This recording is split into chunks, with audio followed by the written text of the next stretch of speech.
नमस्कार, किसान समाचार में आप सभी का स्वागत है। सबसे पहले मुख्य समाचार। प्रधानमंत्री नरेंद्र मोदी की छत्तीसगढ़ को सौगात। जगदलपुर में 23,800 करोड़ रुपए से अधिक की अनेक विकास परियोजनाओं का शिलान्यास। कहा, विकसित भारत का सपना तब सिद्ध होगा जब हर प्रदेश, हर जिला, हर गांव विकसित हो।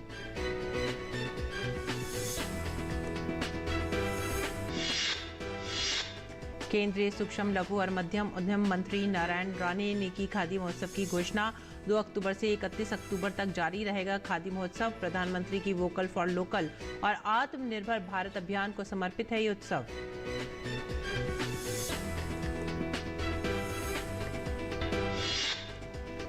भारतीय जनता पार्टी के राष्ट्रीय अध्यक्ष जेपी नड्डा की लोगों से खादी उत्पाद खरीदने की अपील। खादी को बताया भारतीय धरोहर विरासत का प्रतीक। प्रधानमंत्री नरेंद्र मोदी को सार्थक प्रयासों से देश में खादी के उत्पादों के प्रति लोगों का बड़ा है आकर्षण।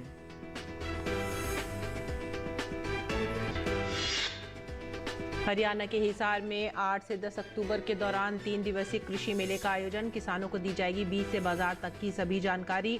उन्नत कृषि यंत्रों, उन्नत बीजों और खेती की नई तकनीकों को देखने का मिलेगा मौका।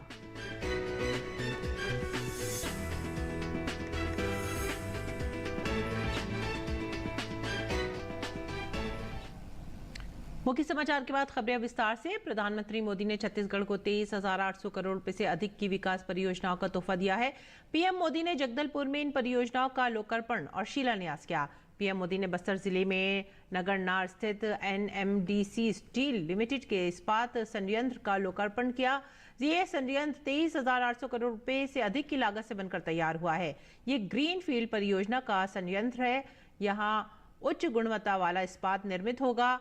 पीएम मोदी ने इस अवसर पर अनेक रेल परियोजनाओं का भी लोकार्पण और शिलान्यास किया। प्रधानमंत्री ने अंतागढ़ व तारोकी के बीच नई रेल लाइन और जगदलपुर और दांतेवाड़ा के बीच डबल रेल लाइन परियोजना का लोकार्पण किया।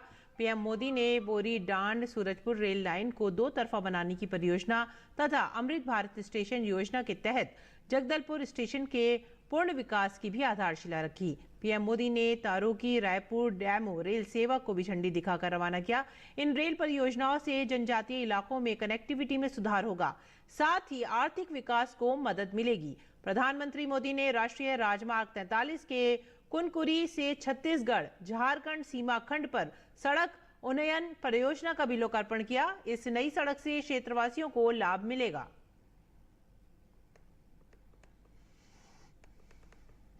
और इस अवसर पर अपने संबोधन में पीएम मोदी ने कहा कि विकसित भारत का सपना तभी सिद्ध होगा जब हर प्रदेश, हर जिला और हर गांव विकसित हो। पीएम मोदी ने इंफ्रास्ट्रक्चर विकास की दिशा में सरकार द्वारा किए जा रहे कामों का भी जिक्र किया। विकसित भारत के लिए फिजिकल, डिजिटल और सोशल इंफ्रास्ट्रक्चर भी भविष्य की जरूरतों के हिसाब से होना चाहिए। यही वजह है हमारी सरकार ने पिछले 9 वर्षों में इंफ्रास्ट्रक्चर पर होने वाले खर्च को बढ़ाकर इस साल 10 लाख करोड़ रुपए कर दिया है। ये पहले के मुकाबले 6 गुना ज्यादा है। पीएम मोदी ने कहा कि एनएमडीसी स्टील लिमिटेड के इस्पात संयंत्र से न केवल इस्पात आपूर्ति को बढ़ावा मिलेगा बल्कि क्षेत्र के लिए नए अवसर भी पैदा होंगे। बस्तर में जो स्टील बनेगा उससे हमारी सेना भी सशक्त होगी और रक्षा निर्यात में भी भारत का डंका बजेगा। इस स्टील प्लांट के कारण बस्तर सहित आसपास के इलाकों के करीब करीब 50,000 नौजवानों को रोजगार मिलेगा।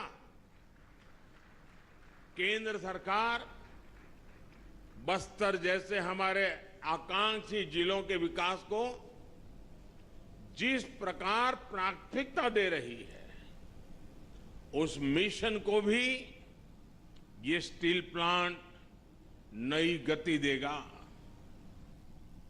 पीएम मोदी ने छत्तीसगढ़ में कनेक्टिविटी को बढ़ावा देने की दिशा में सरकार द्वारा किए गए प्रयासों का भी उल्लेख किया। पीएम ने कहा कि इससे स्थानीय लोगों को बहुत लाभ होगा। बीते 9 वर्षों में केंद्र सरकार का विशेष फोकस कनेक्टिविटी पर रहा है। छत्तीसगढ़ को भी इकोनॉमिक कॉरिडोर्स और आधुनिक हाईवे मिले हैं। 2014 से पहले की तुलना में छत्तीसगढ़ का रेल बजट करीब 20 गुना बढ़ाया गया है। आज राज्य में रेलवे की कई बड़ी परियोजनाएं चल रही है। आजादी के इतने वर्षों में भी अब तक छत्तीसगढ़ के ताड़ोकी को रेलवे के नक्शे में जगह नहीं मिली थी। आज ताड़ोकी को नई रेल लाइन की सौगात मिल रही है। प्रधानमंत्री मोदी ने कल मध्य प्रदेश को कई विकास परियोजनाओं की सौगात दी है। पीएम मोदी ने ग्वालियर में करीब 19,260 करोड़ रुपए की विकास परियोजनाओं का लोकार्पण और शिलान्यास किया। पीएम मोदी ने दिल्ली वडोदरा एक्सप्रेसवे राष्ट्र को समर्पित किया। इसे लगभग 11,895 करोड़ रुपए की लागत से विकसित किया गया है। यह एक्सप्रेसवे देश भर में कनेक्टिविटी को बढ़ावा देने के पीएम के विजन की एक और मिसाल है।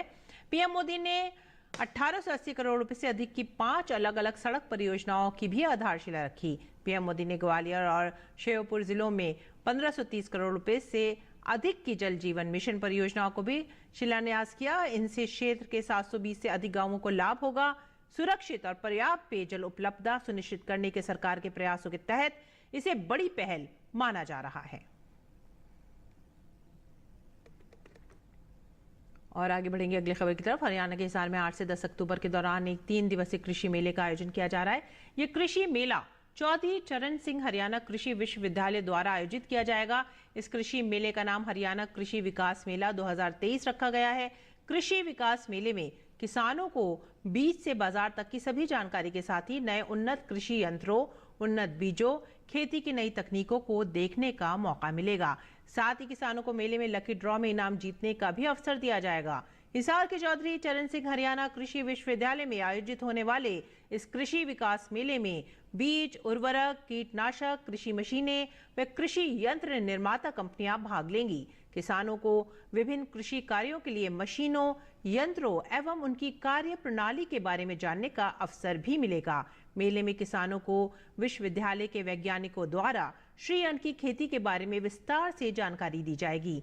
मेले में पहले की तरह ही इस वर्ष भी किसानों को विश्वविद्यालय की ओर से सिफारिश की गई रबी फसलों के उन्नत बीज तथा बायो फर्टिलाइजर के अतिरिक्त कृषि साहित्य उपलब्ध करवाए जाएंगे। इसके लिए मेला स्थल पर विभिन्न सरकारी बीज एजेंसियों के सहयोग से बिक्री काउंटर स्थापित किए जाएंगे। किसानों को विश्वविद्यालय के अनुसंधान फॉर्म पर वैज्ञानिकों द्वारा उगाई गई खरीफ फसलें दिखाई जाएंगी तथा उनमें प्रयोग की गई तकनीकों की जानकारी भी दी जाएगी। इस अवसर पर फसल प्रतियोगिताएं आयोजित की जाएंगी। मेला स्थल पर मिट्टी, सिंचाई, जल व रोगी पौधों की वैज्ञानिक जांच करवाने की किसानों को सुविधा दी जाएगी। देश में किसानों को कृषि क्षेत्र की नई तकनीकों से अवगत कराने, खेती से अधिक मुनाफा कमाने एवं उन्हें आ रही परेशानियों को दूर करने के लिए सरकार द्वारा समय समय पर कृषि विश्वविद्यालयों की मदद से कृषि मेलों का आयोजन किया जाता है। भारतीय जनता पार्टी के राष्ट्रीय अध्यक्ष जेपी नड्डा ने खादी को भारतीय धरोहर और विरासत का प्रतीक बताया और लोगों से खादी उत्पाद खरीदने की अपील की। नड्डा ने इस अवसर पर राजधानी के कनॉट प्लेस स्थित खादी स्टोर का दौरा किया और वहां से कुछ वस्त्र भी खरीदे। इस दौरान जेपी नड्डा ने लोगों से खादी के उपयोग को व्यवहार में लाने की अपील की।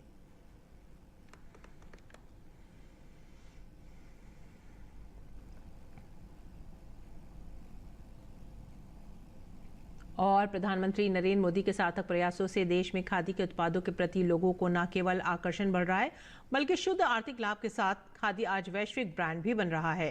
खादी के प्रति जनमानस के बढ़ते क्रेज के विषय पर हमारे संवाददाता ओपी यादव ने बात की खादी प्रेमी लोकसभा सांसद प्रवेश साहिब सिंह वर्मा से।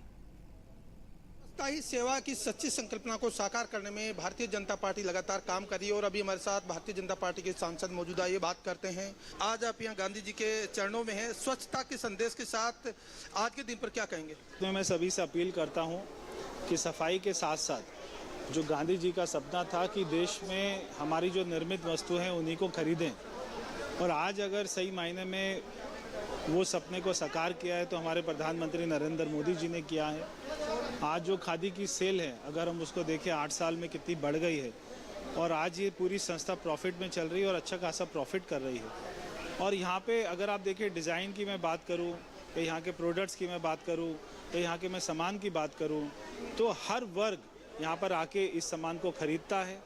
और मैं तो अपना खादी का बहुत बड़ा फ़ैन हूँ। मेरे कुर्ते पजामे, मेरे घर के मसाले या कोई भी सामान, मैं और मेरी धर्मपत्नी दोनों आके कई बार एक साल में 3-4 बार आके शॉपिंग करते हैं, तो अच्छा लगता है और एक मन में अच्छी भावना आती है कि हम यहाँ से सामान भी खरीद रहे हैं, उसके साथ में देश के लिए भी कोई अच्छा कार्य कर रहे हैं। आपने खुद भी सामान परचेज किया, एक तरह से लोगों को संदेश दिया कि खादी कितनी महत्वपूर्ण। आज वैसे भी अगर प्रधानमंत्री जी के जरिए बात करें तो ये वैश्विक ब्रांड बन गया है, लोकल से ग्लोबल हो गया है। इससे रोजगार, व्यापार और कारोबार की संभावनाएं कितनी बढ़ रही है? तो बहुत ज़्यादा बढ़ रही हैं, क्योंकि जो हमारे प्रधानमंत्री जी ने मेक इन इंडिया का जो एक अपना नारा दिया है वो हमें साकार होता हुआ दिखाई दे रहा है। अभी हर आदमी मैं देख रहा हूँ यहाँ पे डिजिटल पेमेंट कर रहा है, कोई भी कैश नहीं दे रहा है। और चाहे वो अपना डिजिटल पेमेंट की बात हो, चाहे हमारे देश में बनी हुई वस्तुओं को खरीदने की बात हो, चाहे सफाई की बात हो, जो गांधी जी का सपना है वो सही मायने में हमारे प्रधानमंत्री जी पूरा कर रहे हैं। तो ये थे भारतीय जनता पार्टी के सांसद प्रवेश साहिब सिंह वर्मा, जिनका मानना है कि खादी न केवल वस्त्र है बल्कि भारतीयता की एक पहचान है, जो न केवल आज ग्लोबल बल्कि ग्लोबल के साथ साथ विदेशों में रोजगार, व्यापार और कारोबार का महत्वपूर्ण जरिया बन रही है। मेरे सहयोगी कैमरामैन विक्की के साथ में OP Yadav, DD news, Delhi.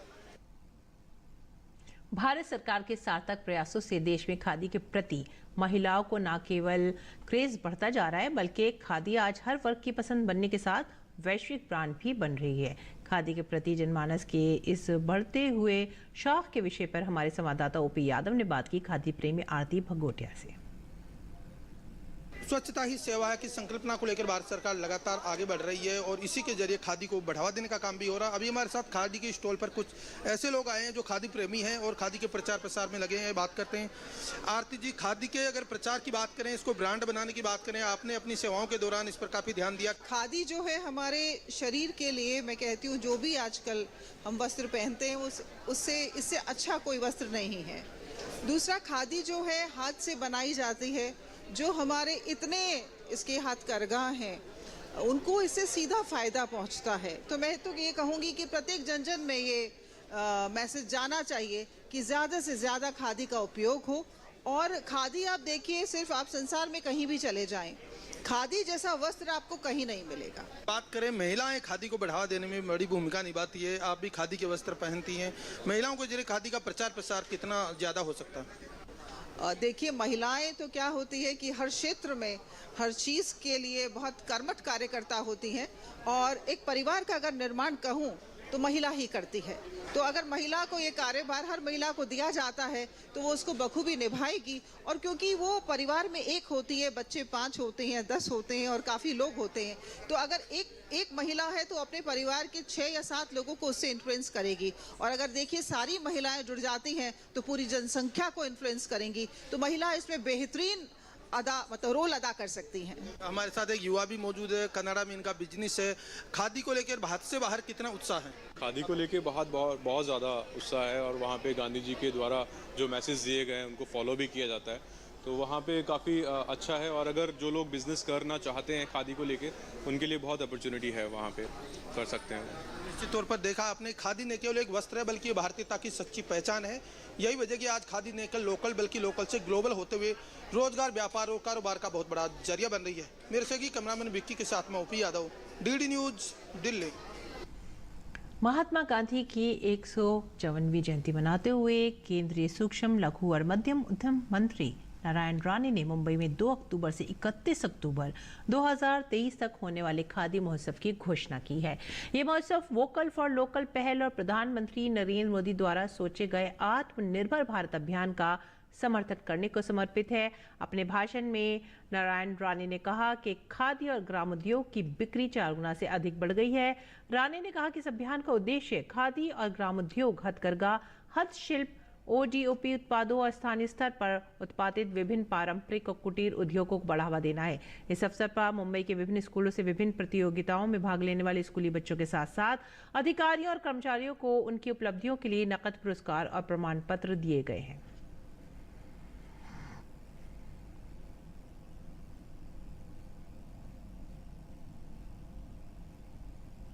और आइए बात करेंगे मंडी भाव की। देखते हैं क्या रहा देश भर की मंडियों में भाव।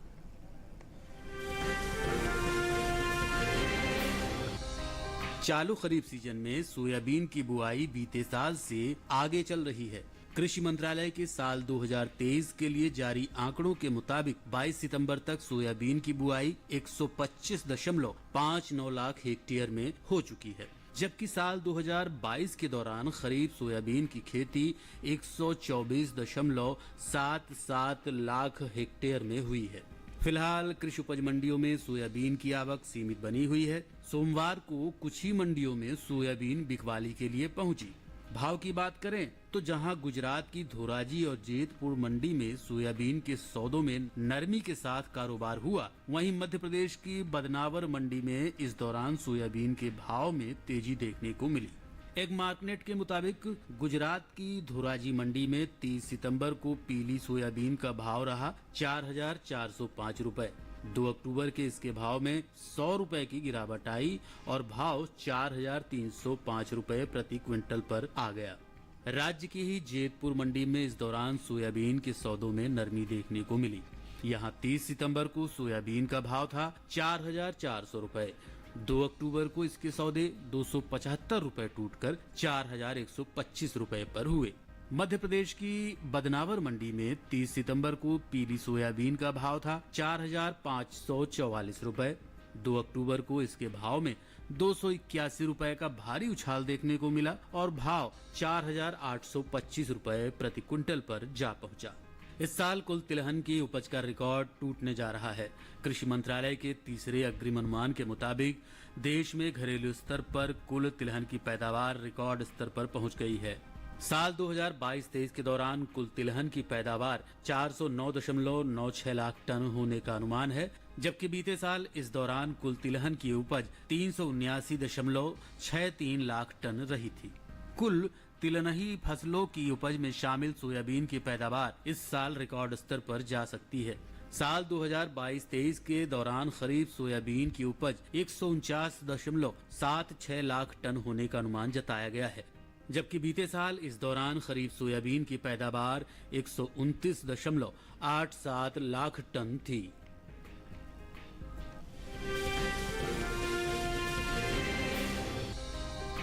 चालू खरीफ सीजन के दौरान देश भर में ज्यादातर राज्यों में कपास की बुआई हो रही है। वहीं चालू खरीफ सीजन में हुई कपास की बुआई बीते साल के मुकाबले इस साल पीछे चल रही है। कृषि मंत्रालय की ओर से साल 2023 के लिए जारी ताजा आंकड़ों के मुताबिक 22 सितंबर तक कपास की बुआई 123,42,000 हेक्टेयर में हो चुकी थी, जबकि बीते साल की समान अवधि में बुआई 127,57,000 हेक्टेयर में हुई थी। फिलहाल कृषि उपज मंडियों में इन दिनों कपास की आवक सामान्य बनी हुई है।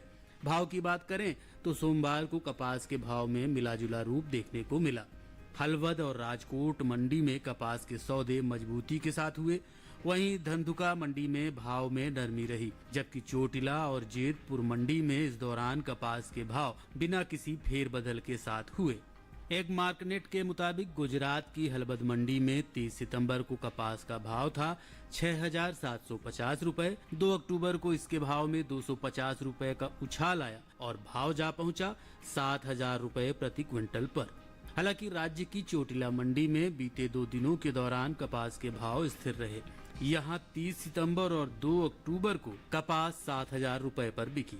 राजकोट मंडी में कपास के सौदों में बढ़त के साथ कारोबार हुआ। यहां 30 सितंबर को कपास का भाव रहा 7,100 रुपए। 2 अक्टूबर को इसके सौदे 150 रुपए मजबूत होकर 7,250 रुपए पर हुए।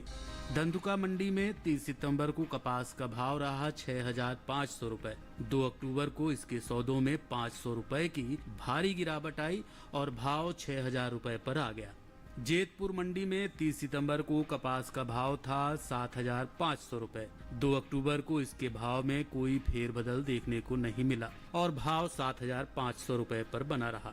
अब बात कपास की पैदावार की करें तो घरेलू स्तर पर देश में इस साल कपास की उपज में बढ़त देखने को मिल सकती है। साल 2022-23 के दौरान कपास की पैदावार में 32 लाख गांठ बढ़ोतरी दर्ज की जा सकती है, जिसका असर कपास के बाजार भाव पर पड़ सकता है। कृषि मंत्रालय के तीसरे अग्रिम अनुमान के मुताबिक कपास की उपज साल 2022-23 के दौरान 3,43,47,000 गांठ होने का अनुमान है, जबकि बीते साल की समान अवधि के दौरान उपज 3,11,18,000 गांठ रही थी।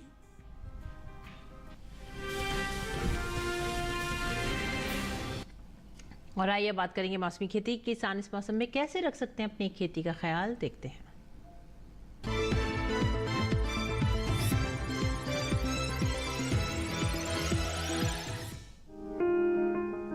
महाराष्ट्र के रत्नागिरी में धान के खेतों में जल स्तर 5 से 10 सेंटीमीटर बनाए रखें। रत्नागिरी में किसान खेतों और बगीचों से उचित जल निकासी की व्यवस्था कर लें। महाराष्ट्र के जलगांव में इस दौरान काबुली चने और सूरजमुखी की बुआई की जा सकती है। महाराष्ट्र के अहमदनगर के किसान अरहर, सब्जियों और बगीचों में पानी जमा न होने दें। महाराष्ट्र के अहमदनगर में प्याज की पत्तियों में पीलापन दिखाई दे तो टेबिकोनाजोल और स्टिकर मिलाकर छिड़कें। महाराष्ट्र के सोलापुर में सोयाबीन में रतुआ रोग होने पर इसके नियंत्रण के लिए प्रोपिकोनाजोल को पानी में मिलाकर छिड़कें। महाराष्ट्र के सतारा में बाजरे की पकी फसल की कटाई कर लें। सतारा में ही इस मौसम में काबुली चने की बुआई की जा सकती है। नासिक में ही अंगूर के बेलों में फफूंदी रोग के नियंत्रण के लिए बोडो मिश्रण का स्प्रे करें। कर्नाटक में कपास के फूल अगर इस मौसम में झड़ रहे हों तो इसके नियंत्रण के लिए प्लानोफिक्स का छिड़काव करें।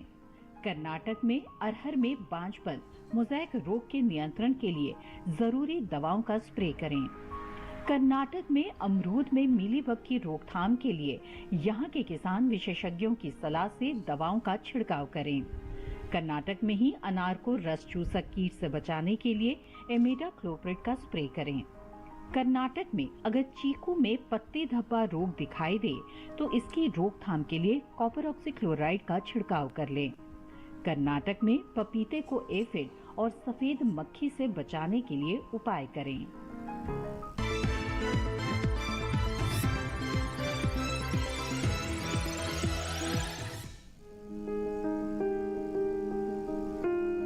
आलू बोते समय किसानों को कुछ महत्वपूर्ण बातों का जानना जरूरी है। खासकर बीज खरीदते समय सावधानी बरतें। बीज हमेशा विश्वसनीय जगह से ही खरीदें। बुआई से पहले बीज को 3% आर्गेनोम क्यूरल यौगिक 0.2% घोल में 30 मिनट तक उपचारित करें और बीज कंदों को छाया में सुखाकर ही बुआई करें। बोते समय कतार से कतार की दूरी 60 सेंटीमीटर और कंद से कंद की दूरी बीज के आकार के अनुसार रखें। मसलन 20 ग्राम भार वाले कंदों की दूरी 15 सेंटीमीटर, 40 ग्राम वाले की 20 सेंटीमीटर, 60 ग्राम वालों की 30 सेंटीमीटर और 80 ग्राम वाले कंदों की दूरी 40 सेंटीमीटर होनी चाहिए। मेड़ों में 8 से 10 सेंटीमीटर की गहराई में बुआई करें। अच्छी फसल के लिए 7 से 10 सिंचाई की जाती हैं। पहली सिंचाई बुआई के 10 से 12 दिन बाद अंकुरण से पहले और दूसरी सिंचाई बुआई के 20 से 22 दिन बाद करें। अंतिम सिंचाई खुदाई से 10 दिन पहले करें। बेहतर होगा कि बुआई से पहले मिट्टी की जांच करा लें। आलू के लिए 1 हेक्टेयर में 180 किलो नाइट्रोजन, 60 किलो फास्फोरस और 100 किलो पोटाश चाहिए। जब पौधों की ऊंचाई 8 से 10 सेंटीमीटर हो जाए तो खरपतवार निकाल दें। आलू में झुलसा रोग का खतरा रहता है। ये बीमारी पत्ती, डंठल और कंद सब पर लगती है। इसमें पत्तियों पर हल्के पीले धब्बे दिखाई देते हैं। कृषि वैज्ञानिक की सलाह से इस बीमारी से बचने का उपाय करें।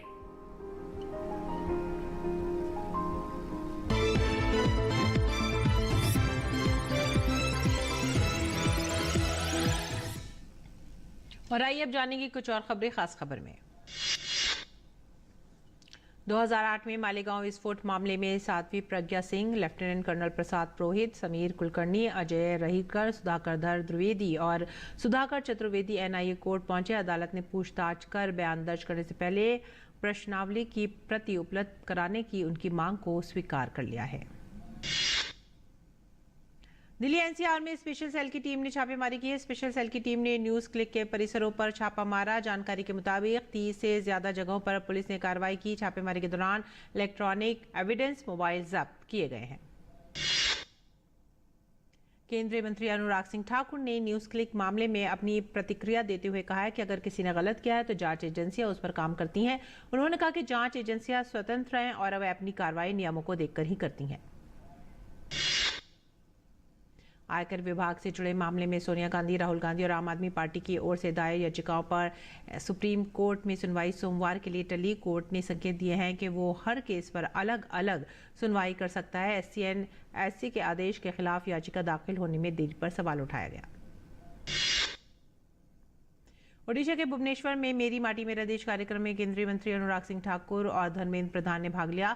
केंद्रीय मंत्री अनुराग सिंह ठाकुर ने कहा कि अमृत कलश यात्रा देश के हर गांव में जाएगी। देश के 6 लाख से ज्यादा गांवों से 25 करोड़ से ज्यादा घरों से मिट्टी एकत्रित की जाएगी। जम्मू के राजौरी जिले के कालाकोट इलाके में सुरक्षा बलों और आतंकियों के बीच मुठभेड़। सेना और जम्मू कश्मीर पुलिस ने आतंकियों के खिलाफ संयुक्त रूप से अभियान शुरू किया। महाराष्ट्र में नांदेड़ के एक सरकारी अस्पताल में पिछले 24 घंटे में बच्चों और दर्जन लोगों की मौत का मामला सामने आया है। चिकित्सा शिक्षा मंत्री हसन मुशर्रफ ने कहा है कि घटना की जांच के लिए समिति गठित की गई है। अगले कुछ महीनों में होने वाले विधानसभा चुनाव की तैयारियों का जायजा लेने के लिए निर्वाचन आयोग की टीम का मंगलवार से तेलंगाना का दौरा। मुख्य निर्वाचन आयुक्त राजीव कुमार और चुनाव आयुक्त अनूप चंद्र पांडे तथा अरुण गोयल 5 अक्टूबर तक तेलंगाना में रहेंगे। विश्व धरोहर कालका शिमला रेलवे ट्रैक पर 84 दिन बाद ट्रेन की आवाजाही शुरू। मंगलवार से इस ट्रैक पर रेलगाड़ियों की नियमित आवाजाही शुरू। रेलवे ने 2 सफल ट्रायल के बाद इसका फैसला लिया। अयोध्या से रामेश्वरम तक 290 स्थान पर श्री राम स्तंभ स्थापित किया जाएगा। इन स्थानों पर मर्यादा पुरुषोत्तम भगवान श्री राम ने माता पिता और भाई लक्ष्मण के साथ वन गमन के समय विश्राम किया था। इसी के साथ ही आप हमारी पूरी टीम को दीजिए आज्ञा। नमस्कार।